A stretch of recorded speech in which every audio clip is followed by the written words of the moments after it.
সেখানে বিশ্বজিতের মতো ব্যক্তিদের হিন্দু পরিচয় দেওয়ার পরেও বলছে তুই সংখ্যালঘু শিবির। ভালোভাবে চললে, ডাক্তার করে প্যান্ট করলে, নামাজ পড়লে, দাড়ি রাখলে, আলহামদুলিল্লাহ বললে, সালাম দিলে, বলে এই তো শিবির।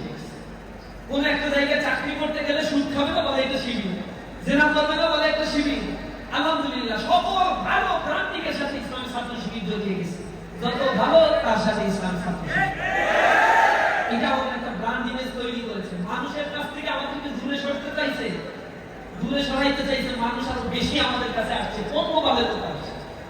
এখন মানুষ চাচ্ছে একটা বড় ধরনের পরিবর্তন আসুক, এবং আমরা বিশ্বাস করি একটা বড় ধরনের পরিবর্তন সামনে হবে।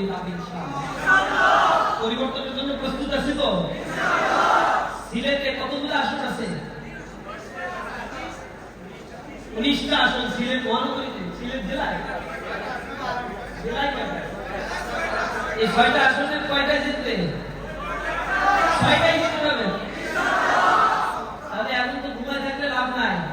ঘুমায় ঘুমায় যদি স্বপ্ন দেখে যে আমি লাখ টাকার স্বপ্ন দেখলাম, কালকেই মালিক হয়ে যাব, আমি ক্ষমতায় যাওয়ার জন্য স্বপ্ন দেখছি, বাতিল কি বসে থাকে?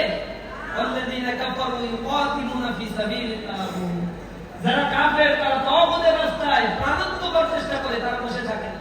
যেই দিক করবে, সেই দিক করবে, আদালিক করবে, আবার সেই বলবে রাজাকার আল-বদর। আমি অবাক হই যখন আমাদের রাজাকার বলে আমার জন্ম হয়েছে স্বাধীন বাংলাদেশে, আমার বলে রাজাকার। আর যে বলে আমার রাজাকার, তার জন্ম কিন্তু ৭১-এর আগে পাকিস্তান। পাকিস্তানিরা বাংলাদেশিদের বলে রাজাকার। এটা কোনো কথা? এটা দুর্বল জাতি, তারা বুঝে না। তারা কি বলে? আমার বাংলাদেশে আমার জন্ম হয়েছে, এদেশের সার্বভৌমত্বকে মেনে নিয়েই আমরা রাজনীতি করি। এদেশের জীবন, এদেশের জন্য জীবন দিতে আমরা প্রস্তুত। আমরা দুর্নীতিতে চ্যাম্পিয়ন হই না, আমরা বিদেশে টাকা পাচার করি না, আমরা লোপাট করি না। আমরা আমার দেশের সম্পদকে কুক্ষিগত করার জন্য আমার দলের লোককে আমি কুপিয়ে কুপিয়ে পাথর মেরে হত্যা করি।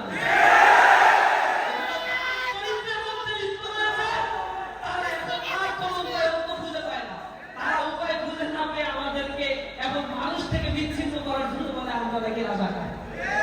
আমরা বলি উহারা প্রচার করুক হিংসা, বিদ্বেষ আর মিথ্যাবাদ, আমরা বলিব সাম্য, শান্তি।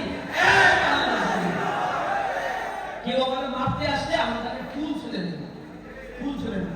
কবি জসীমউদ্দীনের একটা কবিতার মধ্যে আপনারা এটা পড়েছেন না? আমারে ঘর ভাঙিয়াছে যেবা, আমি বাঁধি তার ঘর। আপন করিতে খুঁজিয়া বেড়াই, যে মনে করেছে পথ, যে মনে করেছে পথের বিভাগী, পথে পথে আমি ফিরি তার লাগি। দীঘল রজনী তার করে জাগি, ঘুম যে হয়েছে মোর, আমারে ঘর ভাঙিয়াছে যেবা, আমি বাঁধি তার ঘর।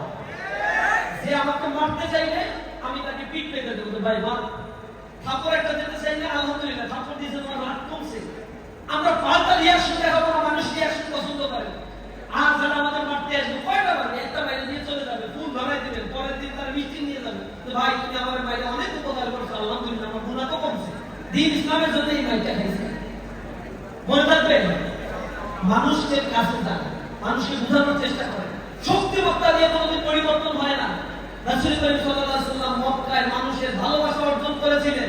আবিসিনিয়ার রাজার কাছে গিয়ে রাসূলের চরিত্র যেভাবে বর্ণনা করা হয়েছিল, সেখানে উদারতা, নৈতিকতা, মাধুর্যতা, সহনশীলতার কথাই শুধুমাত্র রাসূলের প্রচার করা হয়েছিল। রাসূল করিম সাল্লাল্লাহু আলাইহি ওয়াসাল্লাম ছিলেন ঔদার্যের মূর্তপতি। আমরা তার অনুসারী হিসেবে আমাদেরকেও সেই উদারতা, সহনশীলতা নিয়ে ময়দানে শিখতে হবে। শক্তি প্রদর্শন করার কোন সংগঠন ইসলামী ছাত্র শিবির না। যদি আসেন শক্তি প্রদর্শন করতে, তাহলে আপনি ভুল রাস্তায় আসছেন। আপনার জন্য রাজনীতি না, আপনি আরো যেগুলো আছে এগুলোতে চলে যান। ইসলামী ছাত্র শিবির চায় মানুষের পরিবর্তন করে দিতে, রাষ্ট্র সমাজ ব্যবস্থার পরিবর্তন করে দিতে। যে পরিবর্তন সূচিত হয়েছিল